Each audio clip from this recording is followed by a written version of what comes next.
Have you ever wondered why you just can't stop thinking about that one person? It feels magical, almost like destiny, doesn't it? But here's the twist. What you're feeling isn't magic at all. It's your brain quietly running a secret algorithm, an algorithm so powerful that it controls everything, from that first spark of lust to the deep bonds that keep couples together for decades. And once you see how it works, you'll realize your crushes, your heartbreaks, even the people you've loved most in your life, none of it was random. Science tells us that attraction isn't a matter of fate, it's biology. Your brain runs on three main systems when it comes to love: lust, attraction, and attachment. First, there's lust. This is your brain's primal drive, powered by hormones like testosterone and estrogen. It's basically nature's matchmaking service, whispering, "Go find someone."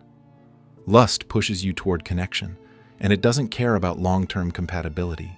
It's instinct. Then comes attraction. This is where the butterflies take flight.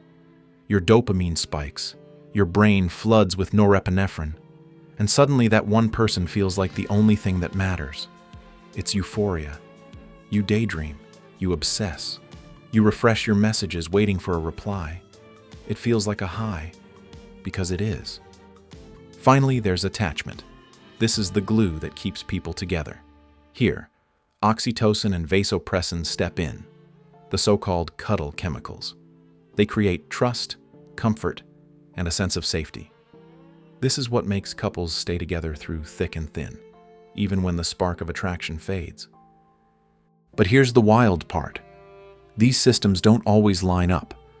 You might feel lust for one person, attraction for another, and attachment to someone else entirely. Your brain can run three programs at once, creating chaos in your love life. Ever heard the phrase, "torn between two lovers"? That's not just a song lyric, it's biology. So, how does your brain decide who to aim all this chemistry at? Here's where it gets sneaky. Have you ever noticed yourself slowly crushing on someone you see every day, like a classmate, coworker, or even someone at your gym? That's the mere exposure effect. Your brain is wired to like what it recognizes. The more familiar someone becomes, the more attractive they seem. Repetition breeds attraction. But it goes deeper. Research shows we often choose partners who remind us of our parents. Sounds uncomfortable, right? But it's not about looks. It's about behaviors, mannerisms, or emotional patterns that feel familiar.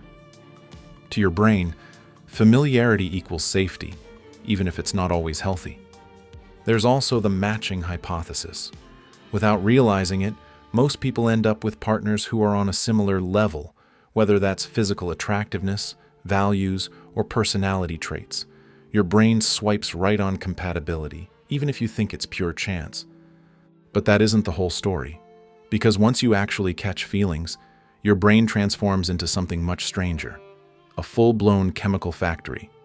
When you have a crush, your brain isn't just interested, it's hooked. First comes dopamine, the feel-good chemical. It's the same thing your brain releases when you win a game, eat your favorite snack, or scroll for likes on social media. Every time you see or think about your crush, dopamine surges. That's why they feel addictive. You keep coming back for another hit. Next, norepinephrine takes over. This is the reason your heart races when they walk into the room. It's why your palms sweat and your voice shakes. Your body goes into high alert, like you're standing on the edge of something thrilling and dangerous. But here's the shocking part. While dopamine and norepinephrine go up, your serotonin goes down. That's the chemical that normally keeps your thoughts stable and balanced. With serotonin low, your crush floods your mind.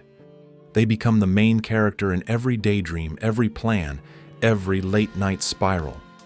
That's why love feels obsessive. It literally hijacks your brain chemistry. Put it all together and you get the roller coaster, soaring highs, anxious lows, and a rush that feels impossible to control. But even with all this science, there's something attraction can't fully explain. Sometimes, two people just click, and no amount of biology can fully predict it. Psychologists call this the X factor. that special something that makes certain connections magnetic. Think about Marilyn Monroe and Arthur Miller. She was a glamorous actress. He was a quiet, serious playwright. On paper, they didn't match, but their connection went deeper than logic. She admired his brilliant mind, and he saw beyond her fame to the person underneath. That's the X factor, when attraction defies science. This is why you can't reduce love to chemistry alone. Our experiences, our values, even the traumas we carry, they shape who we fall for in ways science still can't decode. Sometimes, the heart chooses before the brain even understands why. Not every love story starts with fireworks. Some start with sparks that grow slowly. This is known as the slow burn effect. Scientists found that the more time you spend with someone, the more your brain warms up to them. At first, you might not even find them attractive, but as you share experiences, laughter, and small moments, your brain rewires. Suddenly, someone who was just a friend becomes something more. This is why so many real, lasting relationships don't come from love at first sight. They come from love that builds over time. So if you've ever doubted a connection because it didn't feel instant, remember, some of the strongest bonds are born from slow flames that turn into wildfires. So, what's the takeaway here? Attraction may begin in your brain, but love isn't just chemicals. It's a mix of science, mystery, and shared growth. Lust drives us forward. Attraction blinds us with obsession.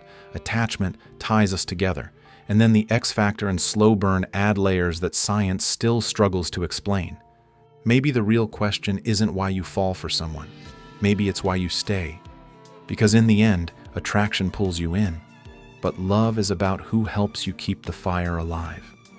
So next time your heart races for someone, remember, your brain is running ancient code, your body is spilling chemicals, and your soul might just be chasing something science hasn't figured out yet.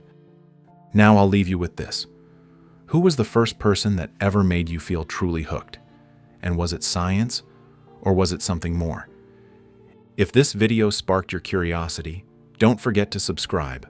I'm on the journey to 1,000 subscribers, and every single one of you makes a difference. Let's grow together, one story at a time.